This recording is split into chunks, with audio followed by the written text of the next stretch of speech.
On va parler de l'écho à présent dans l'info écho. Quoi de plus normal, oui, mais vous allez comprendre. Bonjour Christophe Dansette. Bonjour Damien. L'écho, c'est le nom choisi il y a plusieurs jours pour devenir la future probable monnaie unique en Afrique de l'Ouest. Existe le franc CFA et donc bonjour l'écho, c'est pas si évident. On va essayer de comprendre de quoi il s'agit ensemble de cette idée d'une monnaie unique d'Afrique de l'Ouest. C'est un serpent de mer, hein. Ce n'est pas une idée qui date d'aujourd'hui. Elle remonte en effet à la création de la communauté économique d'Afrique de l'Ouest en 1975 et dès le début de cette CEDEAO, les pères fondateurs se donnent pour objectif de créer une monnaie unique. On a même parlé à plusieurs reprises d'un lancement, notamment en 1983, mais à chaque fois, c'est repoussé. Alors, est-ce que 2020, comme prévu, ce sera la bonne ?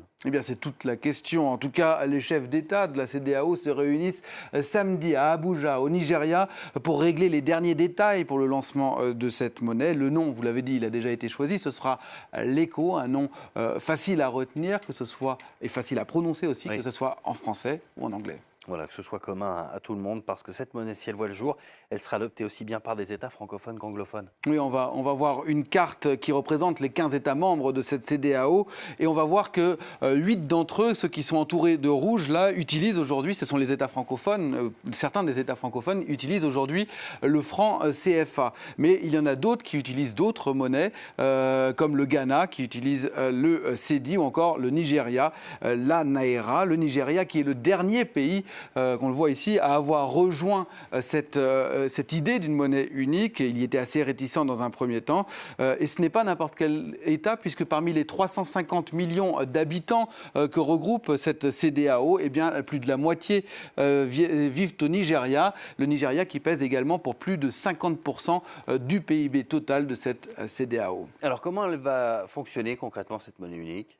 Tout d'abord, il va falloir en déterminer la valeur. Les ministres des Finances de la CEDEAO se sont mis d'accord sur le principe d'une parité flottante en fonction de l'inflation et donc pas de se fixer par rapport à d'autres monnaies comme l'euro, le dollar ou le yuan. Le modèle de la Banque centrale, il devra être fédéral et enfin, ces États devront respecter un certain nombre de critères de convergence, parmi eux un taux d'inflation annuel en dessous de 10% dans un premier temps, 5% pour objectif dans un deuxième temps, un déficit en dessous de 3%, une dette en dessous de 70% du PIB. Enfin, tous ces États devront avoir des réserves conséquentes, au moins 3 mois d'importation. Et là, les choses se compliquent. Oui, parce que les disparités entre ces États, elles sont très importantes. Je vais juste vous donner un exemple, l'inflation. On voit des écarts extrêmement importants entre les pays de la zone franc, où les prix évoluent assez peu, 0,8% en 2018 seulement, et les pays anglophones qu'on a cités tout à l'heure, le Ghana, le Nigeria, où l'inflation dépasse pour certains les 10%. Donc on connaît une pression inflationniste très forte. Les pays vont donc devoir mettre en place des programmes ambitieux de convergence d'ici les 5 prochains mois. Et puis, il y a évidemment encore des détails très techniques, mais aussi très politiques à régler. Quel symbole pour cette monnaie, quelle figure, et sur les pièces, sur les billets, quelle imprimerie aussi, puisque ça c'est très important. Aujourd'hui, le franc CFA, on sait qu'il est édité à Vic-le-Comte, c'est tout près de Clermont-Ferrand, que vous connaissez très bien. Très bien. Damien, c'est-à-dire en France. Et justement, le CFA, le franc CFA dans tout ça, il est très décrié en ce moment. Il y a eu beaucoup de polémiques sur le franc CFA.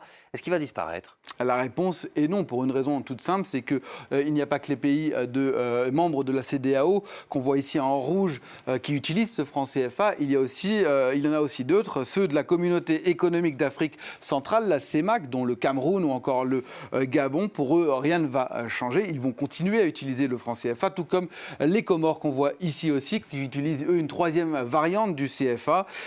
Mais l'avenir de cette monnaie créée en 1945, elle se pose effectivement pour ces pays ici en rouge. Vous savez que, vous l'avez dit à l'instant, le franc CFA a été l'objet de fortes critiques ces derniers temps. On le voit encore, on l'a vu encore dans des manifestations récentes. Par exemple ici au Bénin, c'était il y a 2 ans, qu'elles ont récemment fait l'objet d'une passe d'armes entre la France et l'Italie avec cet homme, Luigi Di Maio, le ministre italien du Travail, également chef de file du mouvement 5 étoiles, qui accusait récemment le franc CFA d'être un héritage de la colonisation française. Cela n'empêche pas la plupart des chefs d'État membres de ce franc CFA, dont Alassane Ouattara pour la Côte d'Ivoire, d'avoir encore récemment défendu la monnaie, louant en particulier sa stabilité. En France à Bercy. Eh bien, pour l'instant, on ne se prononce pas. On dit simplement suivre de très très près ce sujet.